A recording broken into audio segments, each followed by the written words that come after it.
right, check it out. And that beautiful red GMC is back for additional work. As you know, I painted this truck. It's got to be at least a year. Yeah, at least a year ago. I'm thinking. Maybe. Not sure. But I've done some other mechanical work for her, fuel pump in the tank, exhaust system, things of that nature. And now it's back for a carrier bearing because it's a two-piece drive shaft and the rear seal on the rear end. I'm expressing that because when I called O'Reilly's up and I spoke to a little Spanish woman, she thought I was saying the rear main seal on the engine. And I even pointed out where the drive shaft has at the other end going to the rear end where the yoke slides in. I need that seal there, not on the back side.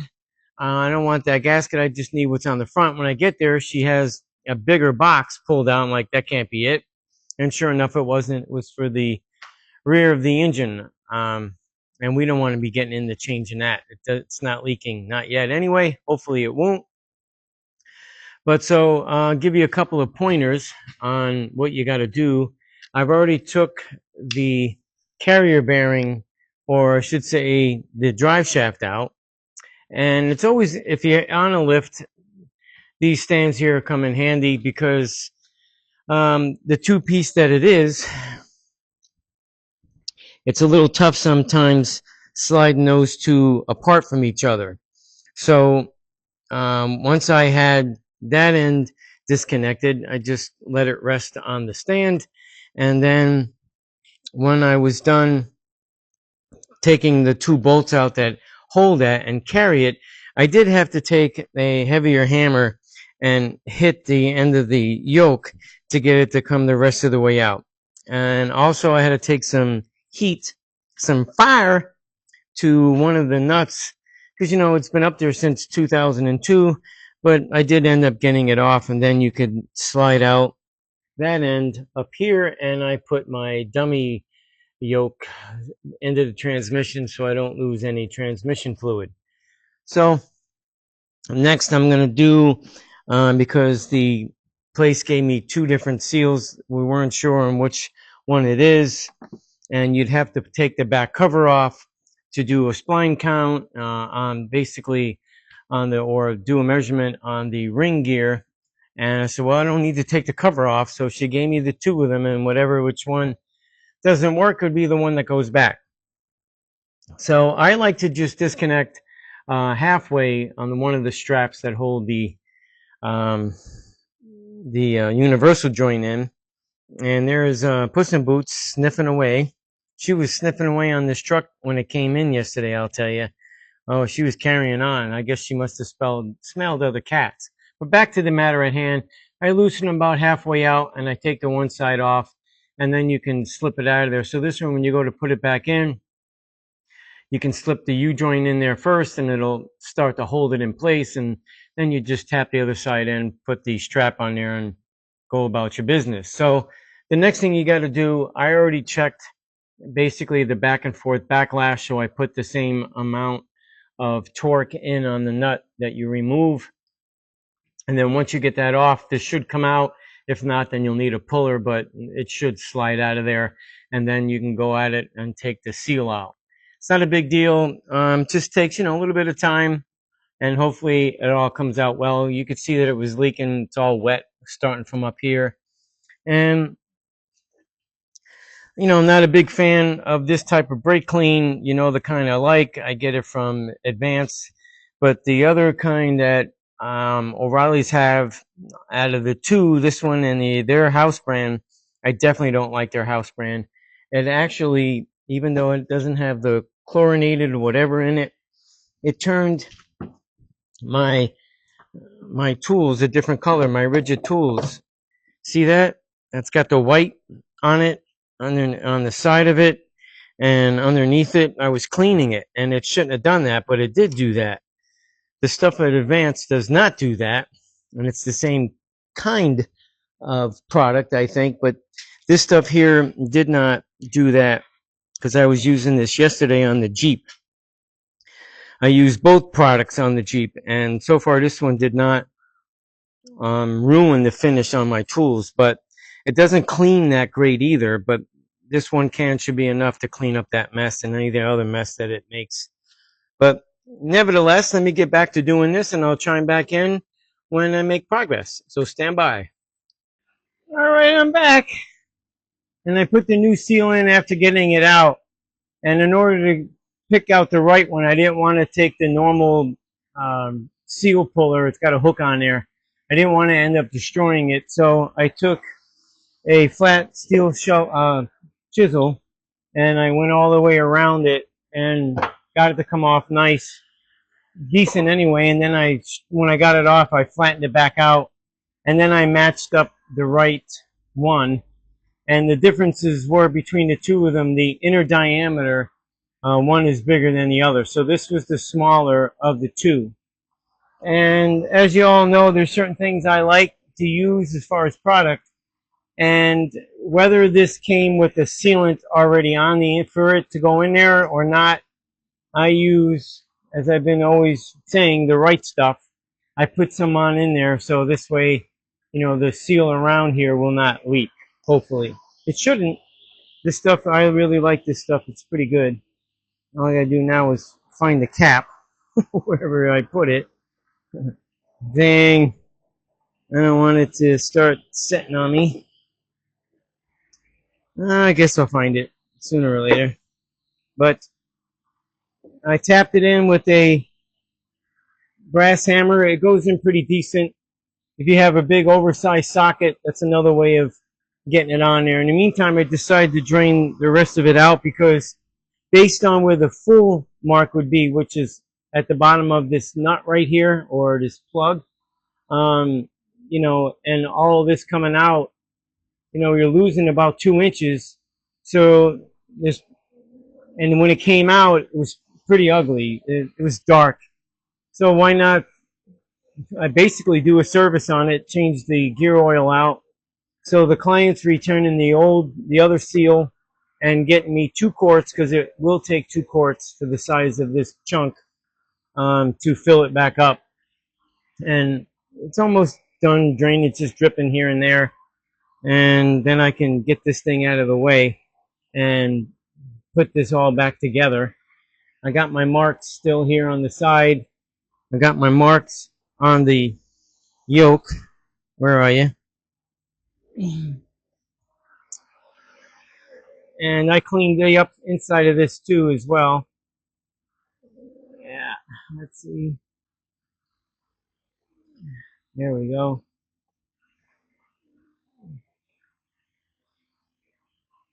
See, it just slides back in there, and it's actually the seal actually has grease in there. It's pretty neat. It's kind of the first time I've ever seen them put grease in there. And you put the thick black washer in there. Don't forget that washer. And the crushed nut. Put that back on there. And then hit it with the impact gun and torque it. And I will check the backlash back and forth on it. All my flashlights take a beating. This one broke, disconnected from here. If y'all want to, you know, donate one to me, one that can take a beating and one that has a magnet on it, you know, I'll be more than happy to accept it. You can always leave me a comment in the comment section, and you know, feel free to send me it once I give you my address. Yeah, like that's gonna happen. Sure. You know, and once again, I wasn't being sponsored, or still not sponsored, by the Right Stuff silicone, whatever the world is called. But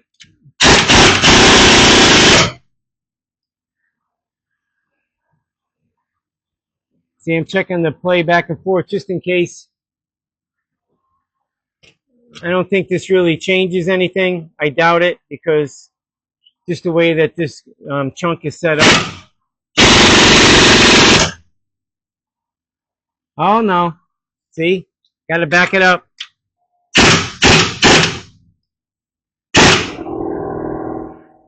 See, that's why I check the play back and forth, just in case.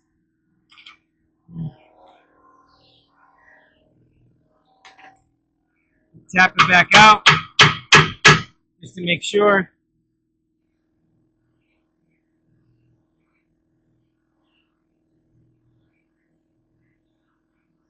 Yeah, that feels about right. There's about 1/8 inch to 3/16 back and forth play. I'm gonna back it out and do it again just to be sure.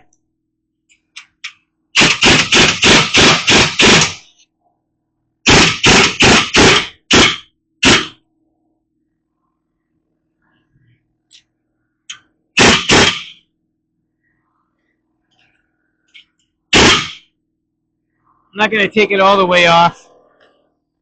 And I'll hit the back of it. Make sure it's out enough to where, you know, it's loose.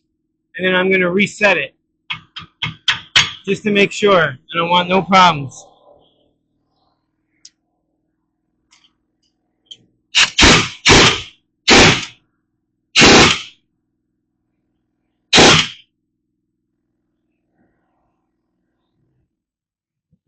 Yep, need a little bit more.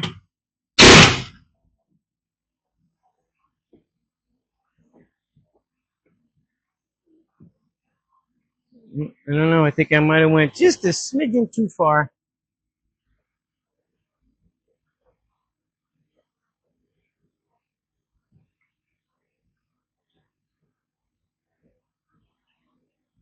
Yeah, I think that's it right there, actually.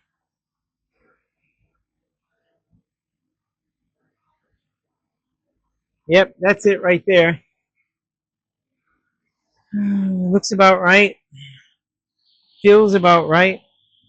Now, there's that flashlight. Yeah, and even based on the melted crayon on there, the lines back up. The nut lines back up on the side where the pinion sticks out, where the actual nut goes on, and it lines up right there.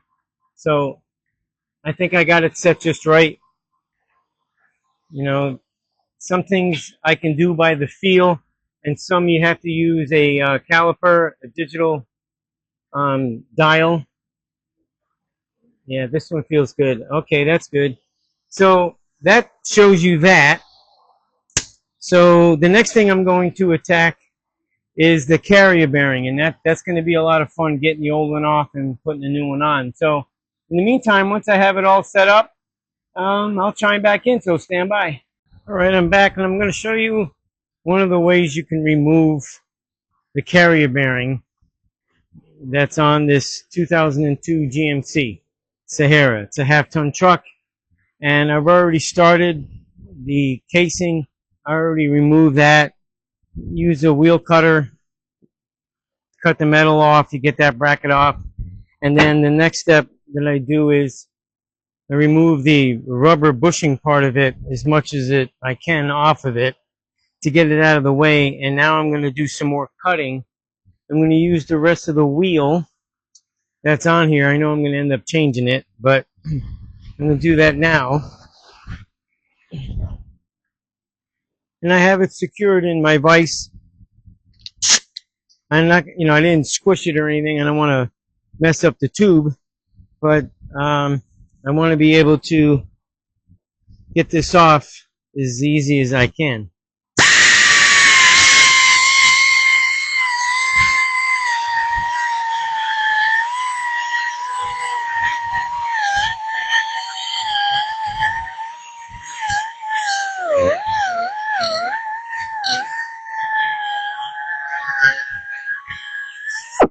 All right, time for a new wheel. Didn't take long, but that's okay. I got more. Oh, yeah.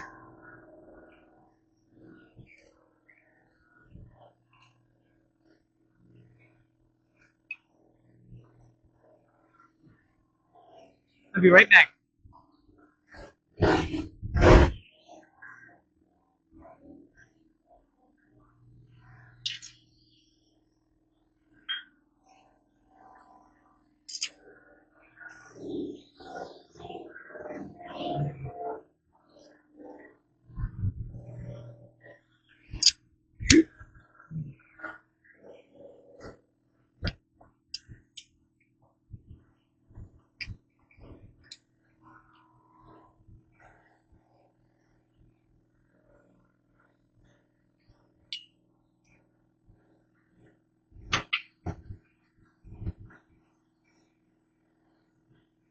Got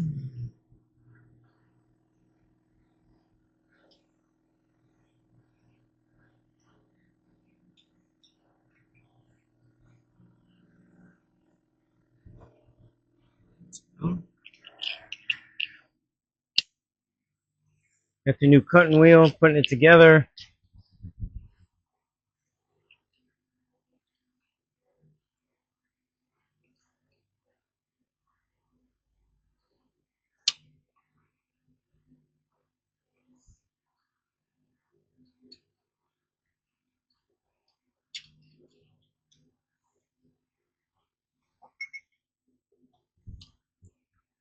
Here we go, nice and tight. Here we go again.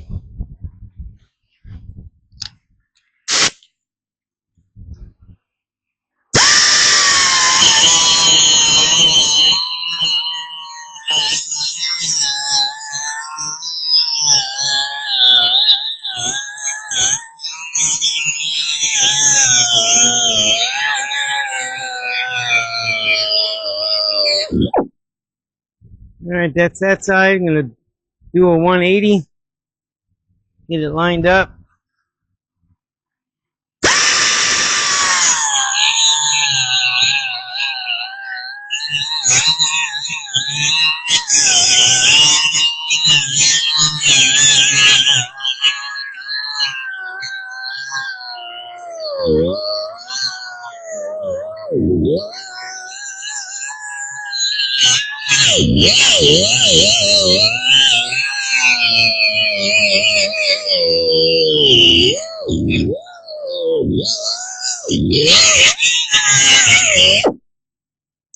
Let's see if that's enough.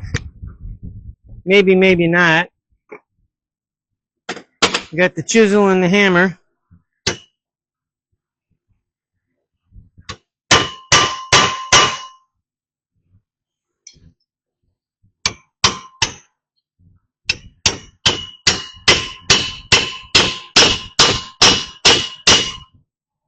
And try the other side.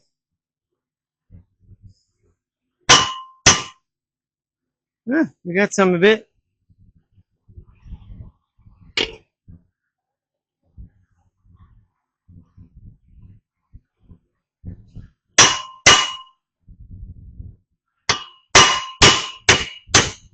Here we go. It's splitting, just like I want it to.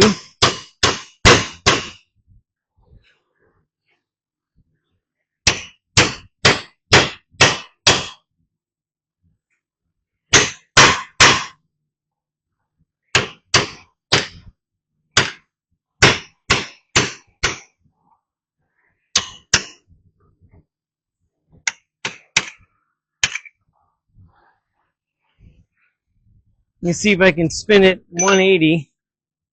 I guess I gotta cut some more in on this side. Yeah, right about there.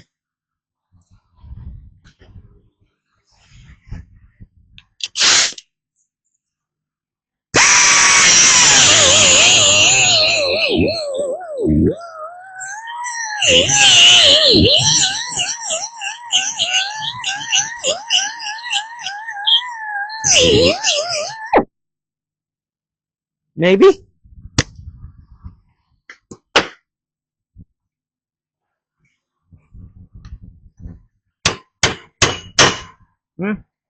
It's splitting over a little bit more.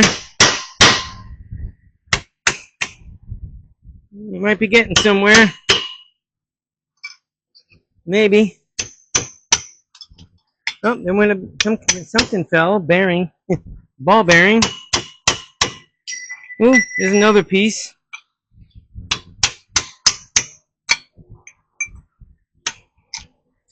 Guess there's quite a few layers to this mess.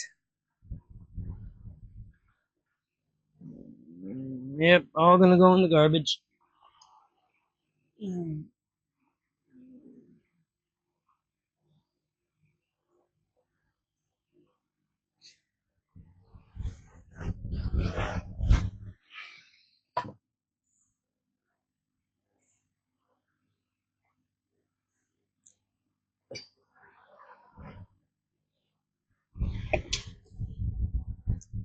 Alright, here's this. Let's see what we got here. Alright, well there's a good part of it. In the garbage it goes. A couple more ball bearings on the floor. Get them out of the way. More parts on the floor.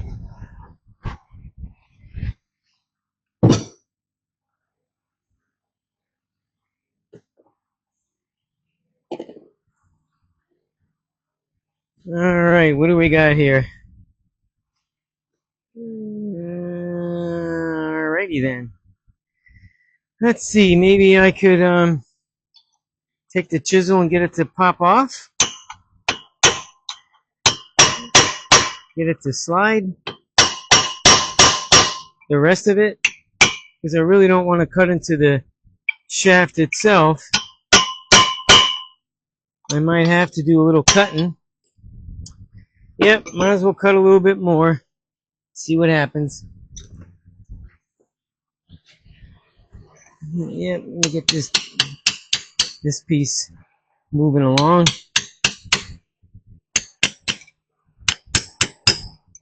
Yep. Alrighty. Alright, that straightens that out. Cutting wheel. Let's see.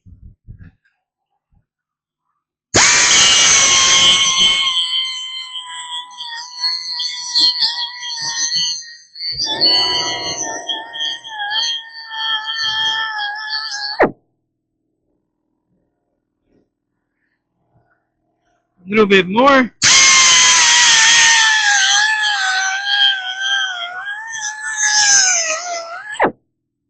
Let's try that.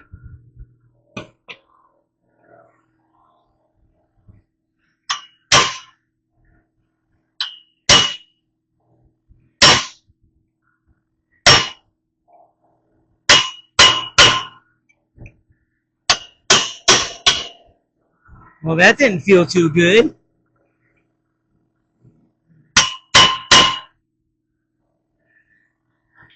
Let me put my glasses on.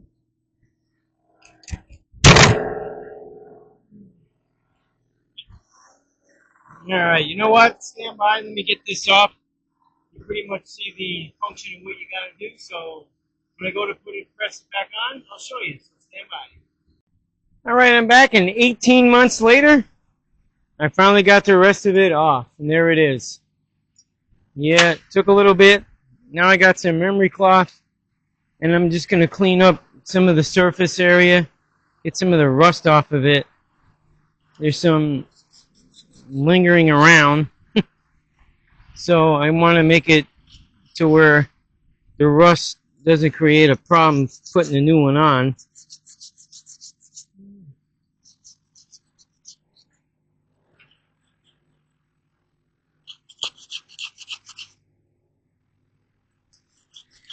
And before you slide the drive shaft off, you split it, the back half of it, before you take it off, you should mark it. You should mark the front part of the drive shaft, put a line, and on the back part of the drive shaft, put a line. So that when you go to put it back together, you line those two lines up, and you'll be able to put it together a lot easier. Because the spines on here should match up. I believe that there's a offset one, and you don't want to be there forever trying to put it back together. So I got a white line here, and on the other drive shaft, the other part, there's a white line there, and I won't have any issues when it comes to putting it back together. Alright, so I'm wiping this garbage off. Yep.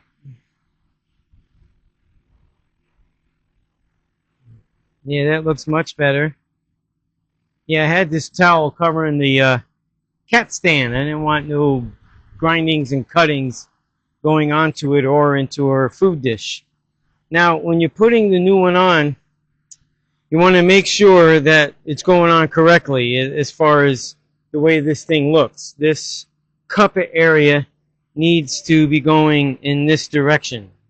because in comparison to the one that I took off, this smoother, even side faced the left side of the drive shaft if you're standing in front of it. So I just want to make sure that I put it back on the same way. Now, with this particular carrier bearing came a kit, and it's by Precision. And once again, not being sponsored, but they make a pretty good product. And it came with these two installment sleeves. You got this and this one. I guess depending, because there are two different types of carrying bearings. This one happens to be a one hole on either side, the way it mounts, versus a two hole. And I guess the two hole one would, well, 2 and 2, that means 4. That means that carrier bearing is probably larger and a little bit heavier. So I guess what they do is to make sure that you end up, with the right tool. I guess they put both of them in there. I'm not really sure.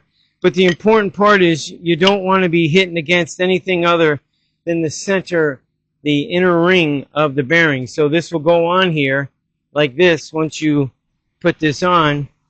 And that goes like, huh, damn, this is the wrong carrier bearing. Can you imagine that? Hot diggity, dog diggity. Oh, brother. Well, I'm going to call the client and let her know, and she can get it to swap it out for me. So, stand by. Okay, I just got back from Ireland, and hopefully, I'm pretty sure it is the right one. I bought the centerpiece of the old one to make sure that the center shaft part was the same, and it is. In case you haven't figured out Ireland, O'Reilly's, I thought I gave you a little time to catch up, but it's okay. If you're a little slow, I understand. No big deal. We got it. But O'Reilly's, they have several different ones. The diameter of this is what I was concerned about, along with the bolt pattern, which was, a single bolt on either side. Hopefully it's the right one. I'm thinking it is. I'm assuming it is. There you go. It's slid over that pretty nice. And now I got to find something that I could use to just hit the center. Can't hit the bearing part. I'm not really sure. See, this isn't even long enough. But I got to find something that I can use that is the same diameter as this locking ring. And this does go on afterwards. I don't have the right press, actually, because it'd have to be a big one to be able to set this up in there, clamp it, and press it in there. It shouldn't be that hard to get on, but I got to find the right pipe. So in the meantime, stand by. Okay, I found what I was looking for, and it's a piece of pipe that has 2 different diameters on it. I've turned them down on the lathe who knows how many moons ago, but I was looking for this and some other piping that I know I have. So this fits in that sleeve really nice, and then I'm putting this one in front of it, which I have enough space here between the end of that shaft and this pipe to be able to get that on, I hope. So that's what I'm doing right now. I'm tapping this on, and it is going. Yep, hopefully the drive shaft's not moving, I think. I hope it's not moving. But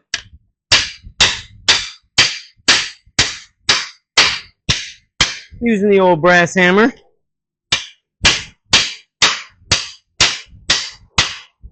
Alright, we're getting close. I might be running out of pipe room. I might have to find something a little bit longer because I'm getting close to the end of the spline shaft.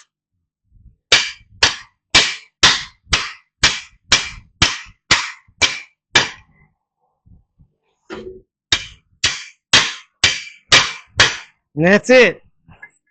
So, I'm going to find me a longer pipe. It don't have to be too much longer. 6 inches will work just fine. And then once that's on, I got to put the lock collar on, this thin one right here. And that's how the other one was. Here's the old one. Old, rusty. Yep, and they're the same thickness. So once I finish getting this on, I'll chime back in. So stand by.